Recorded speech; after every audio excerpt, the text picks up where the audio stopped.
Hey there, it's Dusty Thunder with another AITA story for you. This one is, am I the astronaut for not accommodating a friend's vegan coworker at a dinner party? A couple of weeks ago, I invited 5 friends over for a dinner party. I told my friends they could each bring a +1. On Monday, 4 of the 5 friends had said they were bringing a +1. I made a group text with everyone in it and asked about any allergies or dietary restrictions. I got the replies and put together 4 dishes that could accommodate everyone. On Wednesday, I sent out the menu and asked if everyone was okay with it, and everyone was. This is like the most thorough dinner party I have ever heard of. On Thursday afternoon, the friend who hadn't had a +1 asked if he could invite his coworker. I agreed. I hadn't shopped yet, so it would be easy enough. Turns out his coworker is vegan, but he didn't mention it to me at the time, even though he already knew the menu. Maybe I should have asked about dietary restrictions, but I was at work and distracted. On Friday night, I had already started some of the prep for the meal. My friend adds his coworker to the group text and she asks what will be served. When another friend posts it, she comes back with a massive wall of text. Some of the highlights include her saying that at least half the dishes at any event with food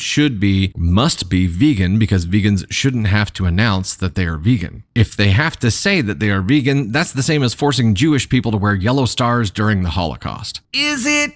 I think that statement alone might get her to ASCON 1 territory. Holy shit, that was ballsy. She also demanded that I add at least 2 vegan-friendly dishes to the menu, otherwise it proves that I hate both animals and minorities. Apparently being vegan makes you a minority. What? I respond saying that I had already bought the food and started the prep work and I was afraid I couldn't accommodate her this time. To be honest, I could have tweaked 2 of the dishes with what I had on hand, but first, while I like to cook, it isn't easy cooking for so many people and I hate when people take the effort that I put into it for granted by, say, demanding I add 2 more dishes to the menu last minute. Second, based on her rant in the group text, I didn't want this person at my dinner party. Both my friend and his coworker exploded the group text with insults and more rants about how put upon vegans are. If she had politely asked for some vegan-friendly dishes, I would have gladly tweaked the menu even if it was last minute. The friend and his coworker didn't come to the dinner party. I and the people who did come had a great time. Some of them posted about it on Facebook. The friend and his coworker commented on all the posts saying how I refused to accommodate her dietary needs. Since the dinner party last night, I've gotten a couple dozen messages, some from people I know, some from friends of the coworkers, saying that I should always be willing to accommodate someone's dietary needs even if it's last minute and that 24 hours is more than enough time to shop again. I would normally brush this sort of thing off, but some of the people are telling me I was being insensitive are people that I consider to be fairly reasonable. Am I missing something here? Am I the asshole?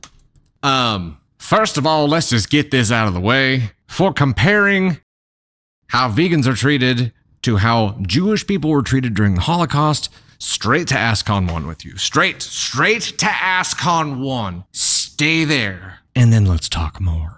I'm guessing, OP, that the people who you find to be reasonable people who are giving you shit about this now know one side of the story. If those people read this post, they'd be like, totally get it. Totally get it. Let me put it this way. People looking for problems will always find problems. This is just someone who is always looking for problems. This is not a reflection on vegans. This is not a reflection on your original invitee, even though they got sucked into it, so maybe it is, but this person is looking for conflict and was immediate to jump into conflict and to stir the pot and to make this into something personal, which was never the thought to politely ask, like you would have reasoned with and said, sure, yeah, I'd be happy to do that. I get it. If they had gone that route, this wouldn't be an issue at all. It's because they came in entitled and demanding things when they're invited to an effing dinner party. It's a dinner party that you are putting on. This is not like they're going to a public effing restaurant. This is a private dinner party. You don't demand things of people. You ask nicely, and guess what? You were just added as a freaking +1 24 hours before this dinner party took place. If the menu isn't to your palate, don't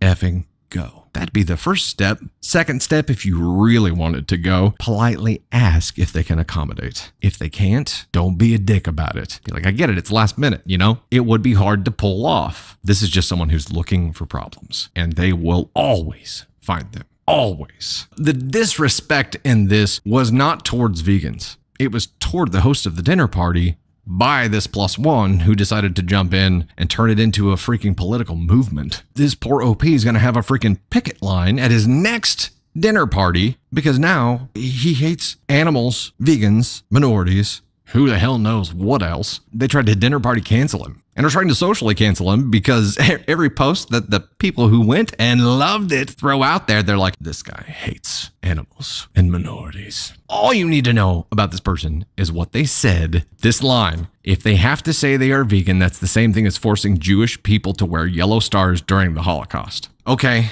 Well, then by that logic, people with peanut allergies shouldn't have to say that they have peanut allergies because that's the same thing as making people wear yellow stars during the Holocaust, and nothing should have peanuts in it, ever. Right? People who are lactose intolerant shouldn't be shamed by having to say that they are lactose intolerant, so there shouldn't be any dairy in anything. People who have cold sensitivity, you see where I'm going with this, it's endless. It is endless. The entitlement is redonkulous here. Poor dude's just trying to throw an effing dinner party too. He's like, you know what? I'm going to do something nice. I'm going to play host. I'm going to make these badass dishes. We're going to have so much fun, and just got raked over the coals for it. I'm guessing that the dinner parties OP has moving forward are going to be a very closed VIP list, and there will be no plus ones involved. It'll be, we need you to submit who will be coming with you at least 30 days in advance so that we can run a background check on them and do some social stalking and make sure that we're not getting ourselves into another shitfest 2023. My goodness. ASCON 1 for the guest. Again, not a reflection on vegans at all. This is a reflection on someone who's trying to stir the pot and cause shit because that's what they like to do. Apparently more than go to dinner parties. Woof. OP, NTA. We'll go ahead and make that official here too. Here's the button. NTA. Good on you. And for the people who you respect and think are reasonable and they're calling you an asshole for this, send them your story because I guarantee you that they don't know it all. The side that they know of it right now is tilted.